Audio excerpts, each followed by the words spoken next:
ॐ सदाशिवसमारम्भां शङ्कराचार्यमध्यमाम् अस्मदाचार्यपर्यन्तां वन्दे गुरुपरम्पराम्।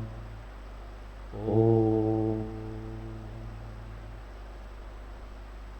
जय जय गोविंद जय हरे गोविंद।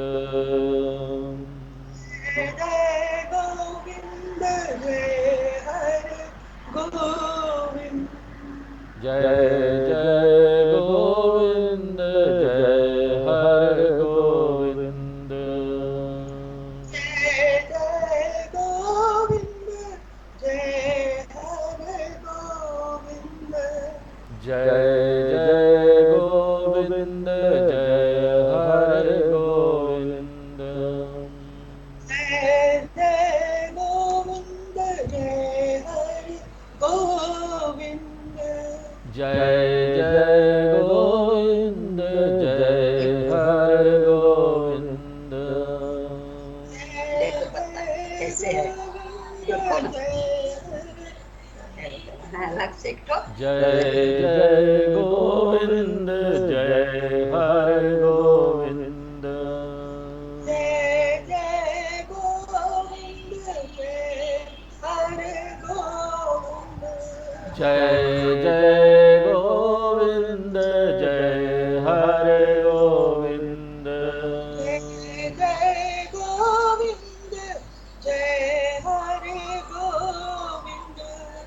जय जय गोविंद जय हरे गोविंद। जय जय गोविंद जय हरे गोविंद। जय जय गोविंद जय हरे गोविंद। जय जय गोविंद जय हरे गोविंद। जय जय गोविंद जय हरे गोविंद। जय जय गोविंद जय हरे गोविंद। जय जय गोविंद जय जय गोविंद। जय जय गोविंद जय हरे गोविंद। जय जय गोविंद जय हरे गोविंद। जय हरे गोविंद। जय हरे गोविंद। जय हरे गोविंद। जय हरे गोविंद। जय हरे गोविंद। जय हरे गोविंद। बोलो वासुदेव भगवान की जय। मंगलाचरण कर। सच्चिदानंद रूपाय विश्वोत्पत्ति आदि हेतवे सच्चिदानंद रूपाय विश्वोत्पत्ति आदि हेतवे उत्पत्ति आदि हेतवे तापत्रय विनाशाय आपत्रय विनाशाय श्री कृष्णाय वयं नुमः। श्री कृष्णाय वयं नुमः। तो भागवत शुरू होता है उसके महानता को बताने से। श्रीमद् भागवत महापुराण का जो पहला 6 अध्याय है उसमें भागवत की महानता बताई गई है और वही हम लोग अभी देख रहे हैं। तो शुरू में हमने देखा कि नारद जी भक्ति की व्यथा जो था उसको दूर करने का प्रयत्न करते हैं। भक्ति के जो 2 पुत्र बूढ़े हो गए थे ज्ञान और वैराग्य उसको जगाने का प्रयत्न करते हैं, नहीं हो पाता है। आकाशवाणी होता है कि कोई महात्मा तुमको बताएंगे, वो ढूंढते रहते हैं कौन महात्मा बताएंगे, बहुत उद्यम करते हैं, बहुत कोशिश करते हैं, छोड़ते नहीं हैं बहुत कोशिश करते हैं कि मुझे भक्ति का दुख दूर करना है। तब जाकर उनको सनत कुमार मिलते हैं और सनत कुमार बोलते हैं कि भाई भागवत कथा कराओ, उन्हीं से सब दुख दूर होगा। तो वो भागवत कथा कराते हैं, सनत कुमार जी करते हैं कथा, और धीरे धीरे कथा करते हुए देखते हैं कि ज्ञान और वैराग्य जग रहा है और भक्ति का दुख दूर हो रहा है। उसी में भागवत कथा में ही नारद जी प्रश्न करते हैं सनत कुमार से। वो बोलते देखो, पापी से पापी व्यक्ति होना, महान पाप किया हो, वो भी ना भागवत कथा से लाभ प्राप्त कर लेगा, उसको भी मुक्ति में वो भी अधिकारी है। तो कैसे पापी, प्रश्न पूछता किस तरह का पापी, तो उसी में ये कथा आती है आत्मदेव और धुंधुली की। सनत कुमार कथा सुनाते हैं आत्मदेव और धुंधुली की। आत्मदेव ब्राह्मण थे, धुंधुली उसकी पत्नी थी, लेकिन बहुत अकड़ वाली थी, बहुत झगड़ा करती थी, अच्छी नहीं थी। अब आत्मदेव को ये फल मिलता है, उनको पुत्र चाहिए था, अब वो फल लेके जाते हैं लेकिन वो खाती नहीं है, अपने बहन का बच्चा बोल देती है मेरा बच्चा है, और उसका नाम धुंधुकारी रखती है। और जो फल खिला देती है गाय को, उससे एक बच्चा होता है, उसका कान गौ जैसा होता है, इसलिए गोकर्ण नाम रखते हैं। तो ये जो था धुंधुकारी, ये बहुत दुष्ट था,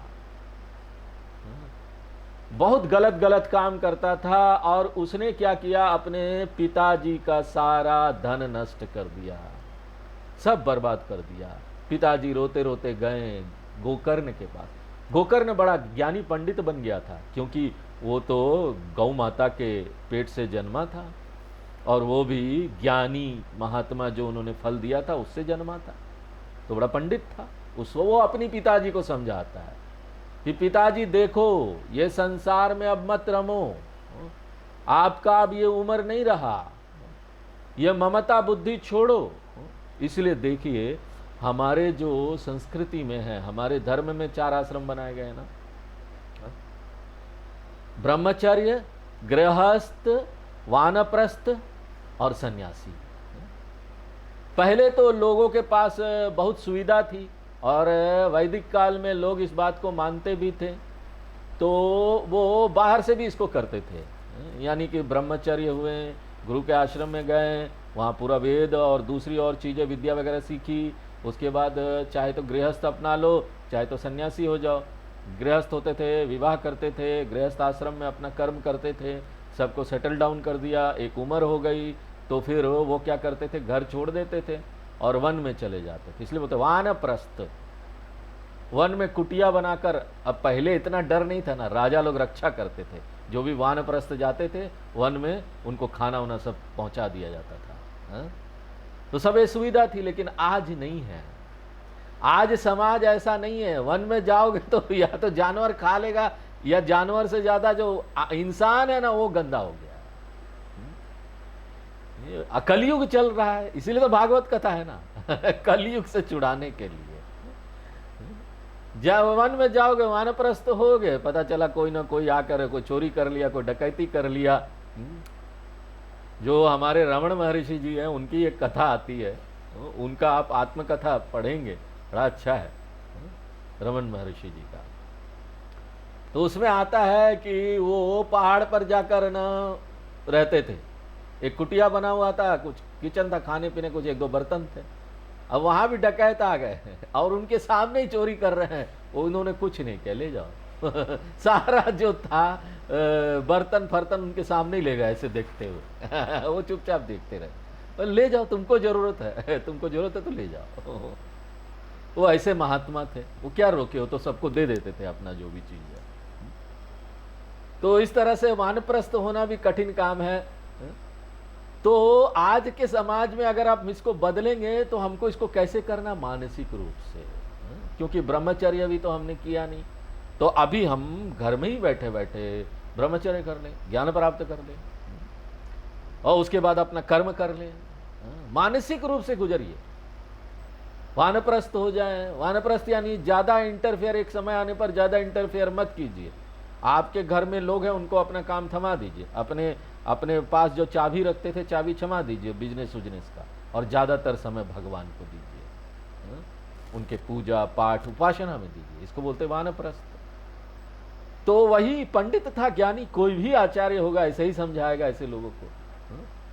मम बुद्धि छोड़िए, ये जगत तो क्षणिक है, वैराग्य लाइए, धर्म का पालन कीजिए, साधु पुरुषों की सेवा कीजिए। अभी भी अगर आप निंदा चुगली करेंगे, दूसरों को गुण दोष ये सब देखेंगे, तो इस प्रकार गोकर्ण ने आत्मदेव को बड़ा सुंदर उपदेश दिया। अपने पुत्र की बात मानकर आत्मदेव वानप्रस्थ हो गए, जंगल में चले गए, और वहां जाकर वो श्रीमद् भागवत के 10वें स्कंद का पाठ करने लगे, और फिर ज्ञान प्राप्त हुआ उनको, उनकी मुक्ति हो गई। अब धुंधुकारी वो बड़ा धाम धूम करता था, बहुत लोगों को परेशान कर रहा था। उसके लिए क्या माँ बाप, उसने तो अपने माँ को लात मार दिया। अब बोला चल पैसा निकाल, पैसा निकाल नहीं तो मारूंगा। और बेचारी इतनी परेशान हो गई कि ना, अब बोले अब तो जीवन ही कुछ नहीं है, ऐसे बेटे से तो नहीं होना अच्छा था। कुएं में कूद कर उसने आत्महत्या कर ली उसकी माँ ने। अब जब कोई नहीं रहा, ना पिताजी रहे ना माँ रहे, तब तो वो खुले बैल की तरह हो गया धुंधुकारी। 5 वैश्याओं को भी अपने घर में ले आया और उसके भोग में लगा रहा। वो रोज नई नई चीजें मांगती थी, हमको गहने ला दो, हमको चखाना ला दो क्योंकि उन लोगों को तो भोग विलास का जीवन होता है, हमको धन दो, आभूषण ला कर दो। अब धुंधुकारी करे क्या, जहां तहां चोरी करके सब कुछ लेके आता था। जब बहुत भोग लालसा बढ़ जाती है ना, तो मेहनत से कमाए हुए पैसे पर काम नहीं चलता। कहां से आएगा, मेहनत से कमाओगे तो थोड़ा थोड़ा आएगा, धीरे धीरे आएगा। यहां तो भोग लालसा बढ़ गई थी, गहने देने थे, पैसे देने थे। और जब वो सो गया ना, तब ये वैश्याएं आपस में बात करने लगी, ये तो बड़ा चोर है, रोज चोरी करके सामान ले आता है, एक दिन तो राजा लोग इसको अवश्य पकड़ लेंगे ना, तब तो अगर हम इनके साथ रहें तो हमारी भी मौत हो जाएगी, इसलिए चलो सब मिलके इसको मार डालते हैं ऐसा सोचकर उन्होंने उसको रस्सी से बांधा, उसका गला दबाया, और फिर भी वो मरा नहीं ना, तो उसके मुंह में जलते हुए अंगारे डालकर उसको मार डाला। देखो, जो गलत काम करते हैं उन लोगों का क्या हाल होता है।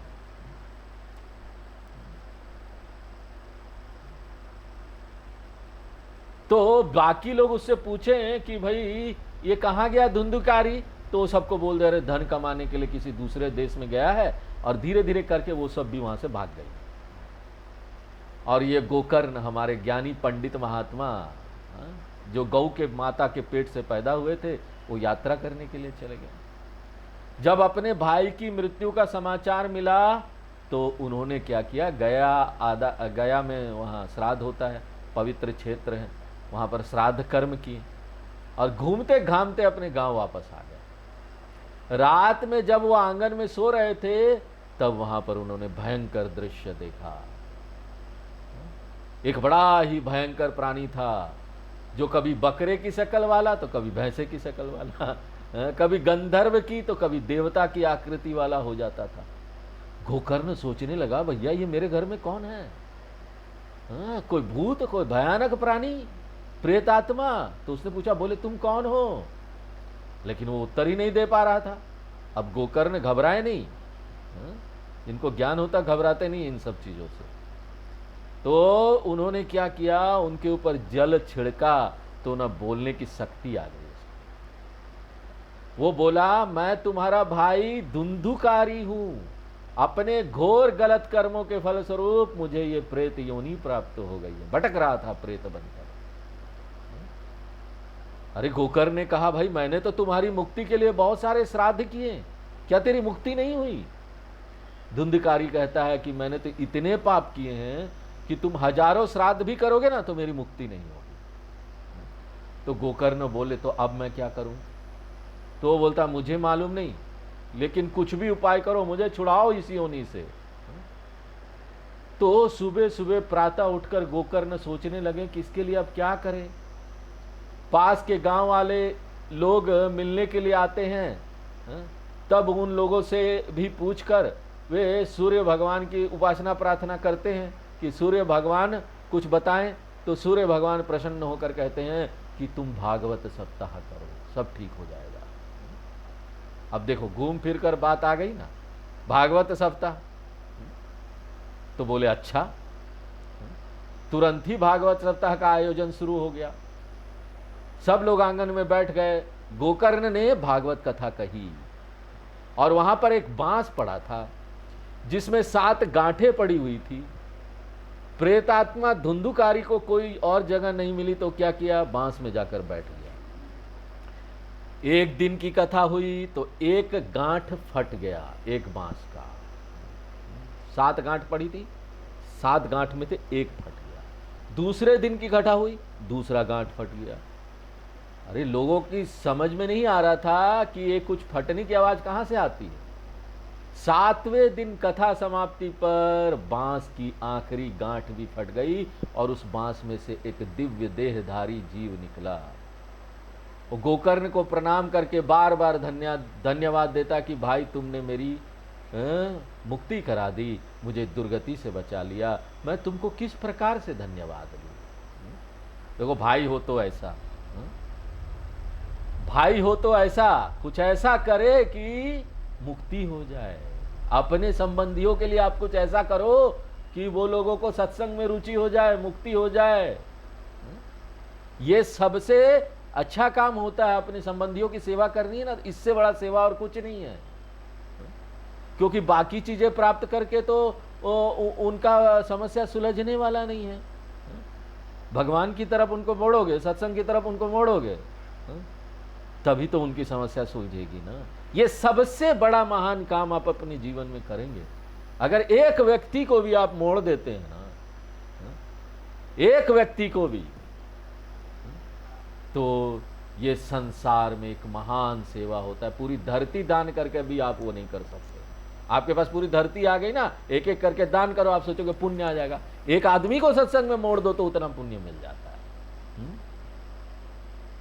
और फिर देखते हैं, देखते ही देखते वैकुंठ से विमान आया। तब गोकर्ण ने हरिदासों से पूछा, अरे यहां हमारे इतने सारे श्रोता भागवत सुन रहे थे, सबने भागवत सुनी, तुम केवल इसी को, धुंधकारी को ही विमान में लेकर क्यों गए? अन्य सभी लोगों के लिए विमान क्यों नहीं लाए? यह क्या बात हुई कि जो प्रेतात्मा है उसी को लेकर जा रहे हो? यह कैसे हुआ? श्रवण तो सबने किया ना, सबने सुना भागवत, तो फल में भेद क्यों हुआ? सब लोगों को फल क्यों नहीं मिला? तो हरिदासों ने बहुत सुंदर उत्तर दिया। हम लोग श्लोक पढ़ते हैं, क्या बोलते हैं? हरिदास ऊचू, हरिदास ऊचू, श्रवणस्य विभेदेन,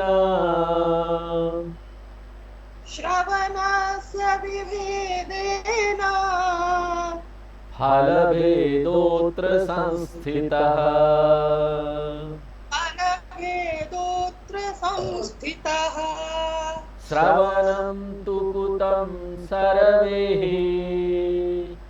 श्रवणं तु कृतं सर्वैः, न तथा मननं कृतम्, न तथा मननं कृतम्। खाली श्रवण करने से नहीं होगा। सुना तो सबने, कितना ध्यान से सुना भागवत आपने? सुनने के बाद पूरा दिन विचार किया कि नहीं, मनन किया कि नहीं? मनन नहीं करोगे तो इसका फल का तो मिलेगा नहीं, फल भेद हो जाएगा।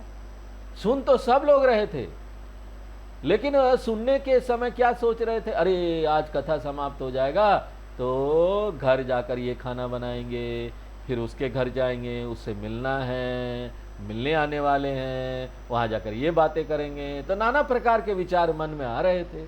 उनका मन व्यग्र हो गया था, विक्षिप्त हो गया था। बाद में कथा सुनने के बाद उन्होंने विचार नहीं किया, लेकिन ये जो प्रेतात्मा था ना, उसको कोई काम नहीं था, वो तो बांस के अंदर बैठा हुआ था। उसको जैसा दुख हो रहा था, पानी दिखता है लेकिन पी नहीं सकता, खाना दिखता है लेकिन खा नहीं सकता, ऐसा दुख दूसरों को नहीं हो रहा था। वे सब आराम से बैठे थे। वो तो प्रेत योनि में था, कोई भी भोग नहीं कर सकता था। तो देखो, हम लोग उपनिषद में भी बात कर रहे थे ना अभी, तीव्र मुमुक्षुत्व, भगवान को प्राप्त करने की आपकी इच्छा कितनी है, जितनी इच्छा होगी ना उतनी व्यग्रता, उतनी एकाग्रता के साथ ना आप किसी भी सत्संग को सुनेंगे। तो बाकी लोगों में इतनी एकाग्रता नहीं थी, इतना मुमुक्षुत्व नहीं था, ईश्वर को प्राप्त करने की इतनी इच्छा नहीं थी, इसलिए वो सब आराम से बैठे थे। और वो तो प्रेत योनि वाला व्यक्ति छटपटा रहा था कि इस गति से मैं कैसे निकलूं। वैसी व्याकुलता दूसरों में नहीं थी। अरे लोग पूछते हैं भगवान ने अर्जुन को ज्ञान क्यों दिया गीता में, बाकी लोगों को क्यों नहीं दिया? इतनी बड़ी सेना खड़ी थी युद्ध क्षेत्र में। अरे अर्जुन जैसी व्याकुलता किसी में थी भी तो नहीं, किसी ने पूछा भी तो नहीं भगवान से कि हमको ये ज्ञान दो, हमको इससे बाहर निकालो। सीदंती मम गात्राणि मुखम च परिशुष्यति। शरीर हिलने लगा, इतना व्याकुल हो गया, मैं छटपटा रहा था, भगवान किसी तरह से मुझे इस परिस्थिति से निकालो। तब जाकर ना वो अधिकारी बना, तब जाकर भगवान ने उसको ये ज्ञान दिया। कथा का अधिकारी देखो, श्रवण के साथ मनन करना जरूरी है। अर्जुन ने भी मनन किया, एक अध्याय के बाद दूसरा अध्याय, क्वेश्चन पूछा बार बार कथा के विषय में मनन। ये बाकी लोगों ने नहीं किया, इस प्रेत ने किया। तो बाकी सब लोग क्या थे? श्रवण कुमार, लेकिन मनन कुमार नहीं हुए। खाली श्रवण कुमार बनने से नहीं होगा, मनन कुमार भी होना पड़ेगा। देखो, तात्पर्य यह है कि जिसका श्रवण किया है उस पर मनन अवश्य करना चाहिए। तब गोकर्ण ने अपने नगरवासियों से कहा, हम लोग पुनः एक बार भागवत कथा करते रहते हैं, पुनः करो अगर नहीं ठीक से किया तो। इस बार कथा में गाय भैंस गधे घोड़े या पति पत्नी बच्चे पड़ोसी कहां मिलने जाना है, क्या बनाना, इसको याद नहीं करना। एकाग्र चित्त होकर कथा का श्रवण करना। दूसरी बार कथा का आयोजन किया गया और कथा के अंत में सबके लिए विमान आ गया। चलो सब लोग चलो गोलोक धाम। गोलोक धाम तो मन में ही है ना। मन इतना अच्छा हो जाता तो पहुंच जाते गोलोक धाम।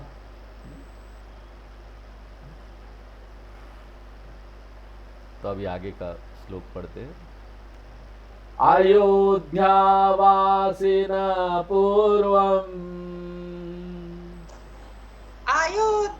अयोध्यावासिनं पूर्वं यथा रामेण संगताः यथा रामेण संगताः तथा कृष्णेन ते नीताः तथा कृष्णेन ते नीताः गोलोकं योगि दुर्लभम् गोलोकं योगी दुर्लभम्।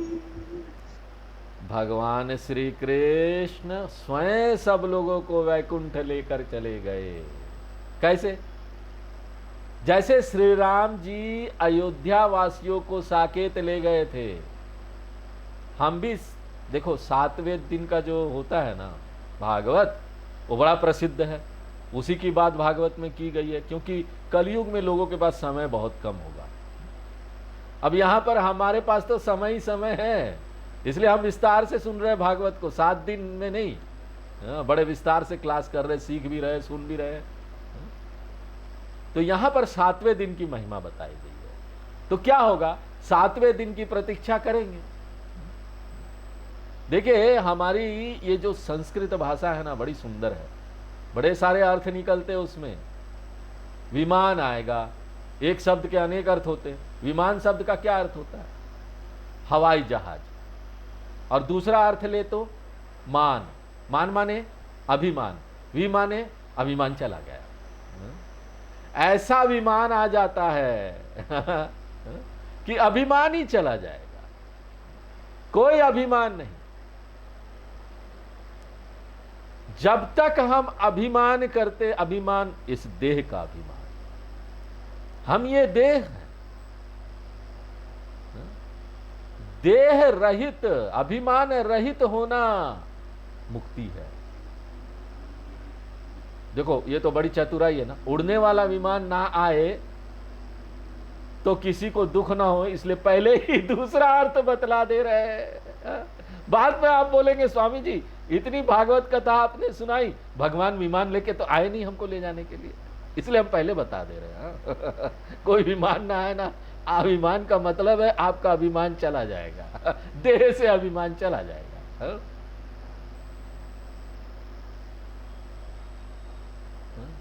तो देखो इस प्रकार का सुंदर यहां इतिहास बताया गया। ऐसा हुआ, उस समय होता था, जिसे सुनने से सारे पाप ताप नष्ट हो जाते। और इसके बाद सनत कुमारों ने भागवत कथा श्रवण की विधि बताई।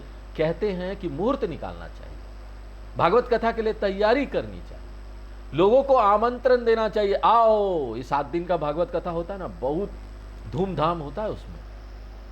उसमें वो आमंत्रण पत्र भेजा जाता है, आप लोग सब लोग आइए, हमारे यहाँ भागवत हो रहा है, अवश्य आइए।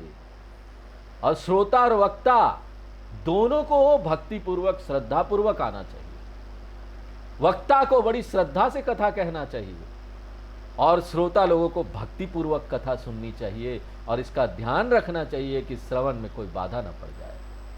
इसलिए क्या करना चाहिए, सुनते समय अधिक भोजन नहीं करना चाहिए कि बैठ ही ना सके।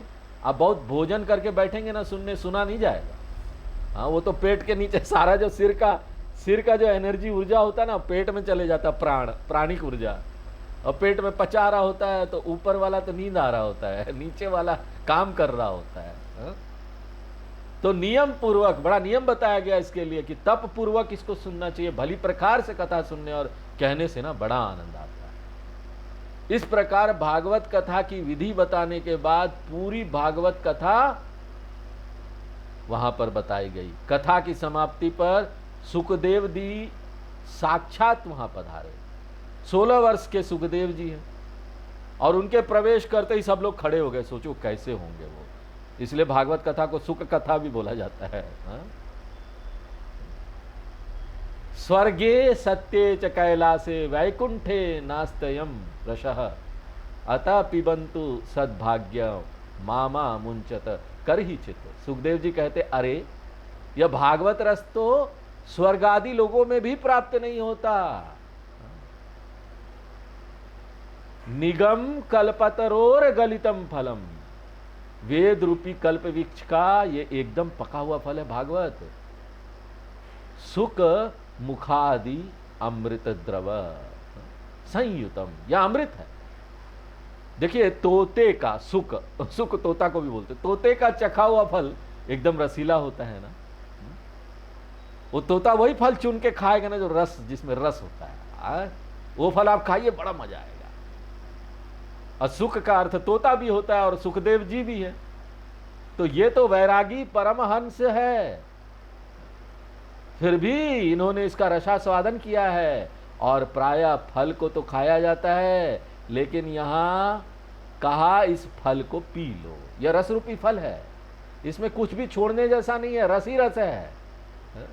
वेदांत तो बड़ा ड्राई है ना, शुष्क है, उसमें आपको सिद्धांत बता दिया जाता है। इसमें कहानी भी है, आप जग जाएंगे। कहानी भी है, उसके साथ साथ आपको वही वेदांत का सिद्धांत बताया जाता है प्रतीक रूप।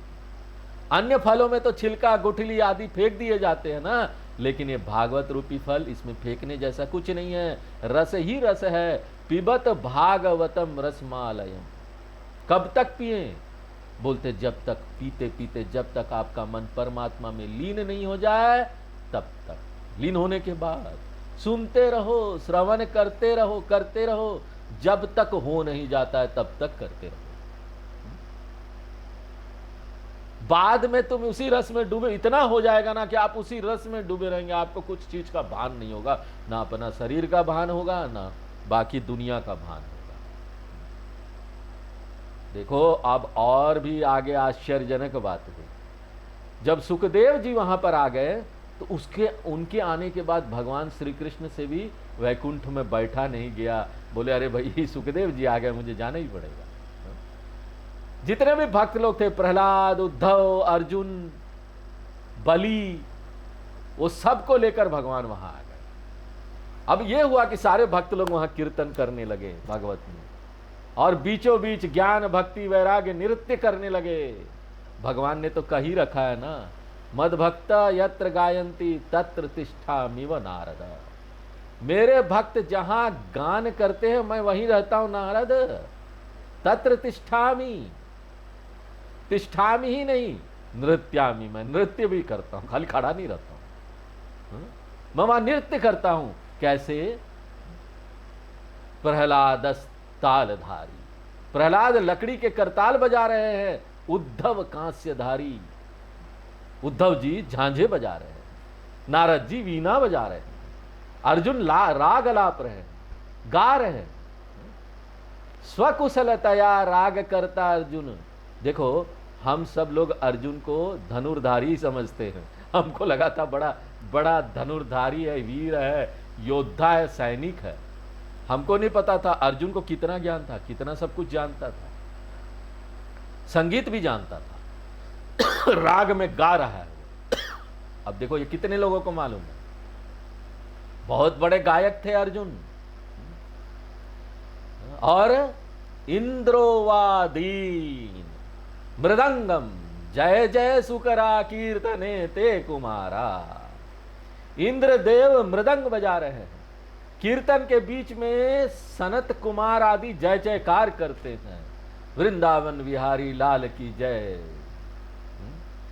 तो देखो भागवत कथा में जो होता है ना, डांस होता है, ये सब पहले हुआ है, इसीलिए लोग आजकल करते हैं। खूब वहां पर एक त्योहार का जैसा माहौल हो जाता है।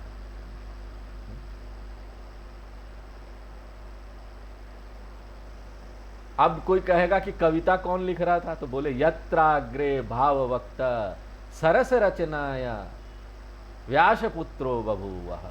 व्यासपुत्र भगवान सुखदेव जी कविता लिख रहे थे, अर्जुन उसको संगीतबद्ध करते हुए गाते चले जा रहे थे। अब सोचो कैसा रस होगा, कितना रस होगा, कितना मजा आ रहा होगा वहां।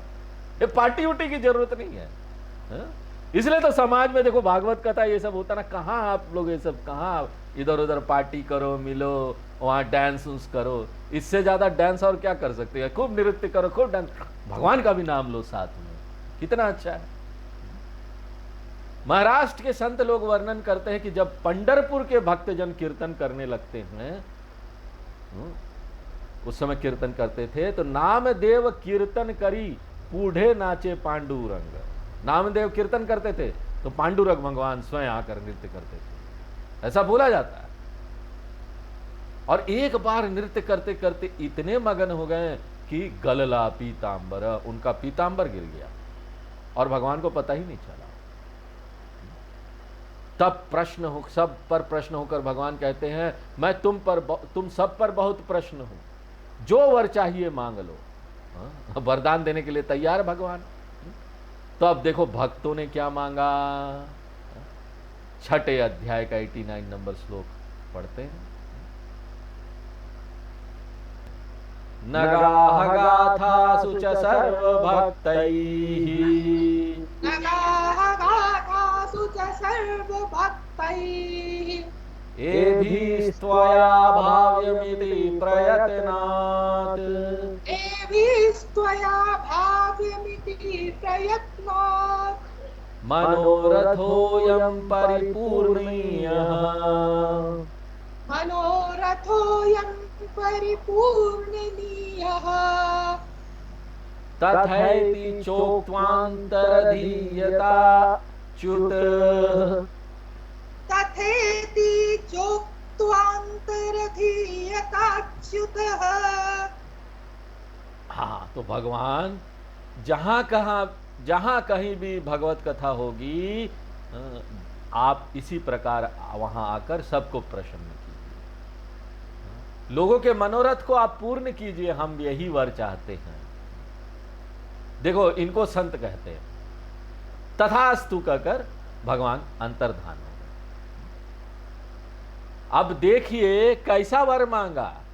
लोग अपने लिए सब कुछ मांगते हैं, लेकिन कितने अच्छे लोग थे, दूसरों का सोच रहे थे।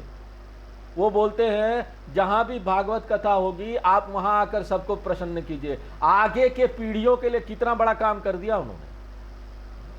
निष्काम, यहां से भगवान से उनको कुछ नहीं चाहिए था। भगवान की भक्ति है, इसको निष्काम बोलते हैं। दूसरों के लिए, सेवा के लिए सब कुछ करना, यहां पर दुनिया के लिए सब कुछ करना। तो ऐसे लोग ही संत होते हैं। साधु संत लोग दूसरों के बारे में ज्यादा सोचते। अब भगवान ने भी आराम से दे दिया, सोचा भी नहीं, तथास्तु कहकर वर दे दिया, अंतर्धान हो गए। अब यहां पर सबने देखा कि नवयुति रूपी भक्ति माता के दोनों पुत्र ज्ञान वैराग्य भी अब नवयुवक हो गए। वो लोग जग गए, युवक हो गए। सब और आनंद ही आनंद छा गया। फिर सब लोग यथास्थान लौट गए। सुखदेव जी ने भक्ति, ज्ञान तथा वैराग्य को भी भागवत में स्थापित कर दिया। तीनों आ गए भागवत में। इसी कारण से देखो, भागवत श्रवण करने वालों के हृदय में भगवान आ जाते हैं, उनका आविर्भाव हो जाता है। इतनी भावना से वो बह जाते हैं कि भगवान आएंगे ही आएंगे। क्षेमाय वै भागवतम प्रगर्जति, सबके क्षेम के लिए, कल्याण के लिए श्रीमद् भागवत गर्जना करता है। यहां पर सब लोगों का कल्याण हम कर देंगे। अब सौनक जी सूत जी से प्रश्न पूछते हैं, भागवत कथा पहले कब हुई थी, बताइए। तो उन्होंने कहा, जब भगवान श्री कृष्ण पृथ्वी लोक से चले गए उसके 30 साल बाद सबसे पहले सुखदेव जी ने यह भागवत कथा परीक्षित को सुनाई। उसके बाद उसके 200 साल बाद यह कथा गोकर्ण ने दूसरे सब लोगों को सुनाई। इसके पश्चात 30 साल और बीत जाने के बाद सनत कुमारों ने नारद जी के निमित्त से यह कथा सबको सुनाई। आगे भागवत के बारे में बड़ा सुंदर वर्णन किया गया है। यमराज अपने दूतों से कहते हैं, देखो जो वैष्णव लोग भगवान के भक्त हैं उनके पास तुम कभी मत जाना। उनके अतिरिक्त जो लोग हों उनको पकड़ के मेरे पास ले आना। तो हमने आपको वैष्णव का अर्थ पहले भी बताया ना, विष्णु भगवान यानी सर्वत्र व्याप्त, एक अर्थ उनका ये भी है। तो उसमें शिव भगवान भी आ जाएंगे, सर्वत्र व्याप्त। तो यहां पर झगड़ा नहीं करना। वैष्णव लोग, शैव लोग जो है ना, शिव लोग जो भी है ना, शिव के जो भक्त है वो भी ऐसे हो जाएंगे। वो देखे कि यहां पर शिव भगवान विष्णु के रूप में आ गए हैं। तो दूत जब कहते हैं कि वैष्णव लोग भगवान के भक्त हैं, उनके पास तुम कभी मत जाना, उनके अतिरिक्त जो दूसरे लोग हैं उनको पकड़कर मेरे पास ले आना, तो सचमुच में इसका अर्थ क्या होगा, जितने भी भगवान के भक्त लोग हैं उनके पास यमराज के दूत नहीं जाएंगे। यमराज उनकी चर्चा नहीं करते। कहते इस संसार में यदि कोई सार की चीज है ना तो वो केवल भगवत कथा है। अरे संसारी लोगों, तुम क्यों इधर उधर भटकते रहते हो, व्यर्थ समय गंवाते हो। भागवत कथा सुनो, श्रवण मात्र से मुक्ति हो जाएगी। श्रवण मात्रेण ज्ञानेन। आप कहेंगे कोई प्रमाण है भागवत कथा के श्रवण मात्र से मोक्ष हो जाता है, इस बात का कोई प्रमाण है? कहते हैं परीक्षित जी साक्षी हैं, राजा परीक्षित उसका प्रत्यक्ष प्रमाण। भागवत कथा सुनने मात्र से उसकी मुक्ति हो गई, और क्या चाहिए बताइए। इस प्रकार से भागवत के महात्म्य का यह वर्णन हुआ। तो फिर एक बार स्मरण कर लेते हैं कि भागवत क्या है। भागवत भगवान का स्वरूप है, भगवान की प्राप्ति का साधन है, और जो भगवान की प्राप्ति कर लेता है उसको भी भागवत कहते हैं। इस प्रकार साधन, साध्य और साधक तीनों एक ही है, उनमें भेद नहीं रह जाता। इसलिए कहा गया है कि पुराण ब्रह्म स्वरूप ही है, इससे सब प्रकार के पापों की मुक्ति हो सकती है। आप जैसे ही भागवत कथा सुनेंगे आपको अपने आप पता चल जाएगा। तो यहां आकर आज ये जो 6 अध्याय वाला भागवत कथा का महात्म्य था, जिसमें भागवत की महानता बताई गई, ये समाप्त होता है। और आगे के क्लास से अब हम यहाँ पर भागवत के जो स्कंद है, जो मूल भागवत है, उसमें प्रवेश करेंगे। अभी तक तो हम इसकी महानता देख रहे थे, महानता का ज्ञान हो रहा था। अब आगे जाकर हम भागवत में प्रवेश करेंगे। तो आज यहीं पर विराम देते हैं। ओम पूर्णमदः पूर्णमिदं पूर्णात् पूर्णमुदच्यते पूर्णस्य पूर्णमादाय पूर्णमेवावशिष्यते। ओम शांति शांति।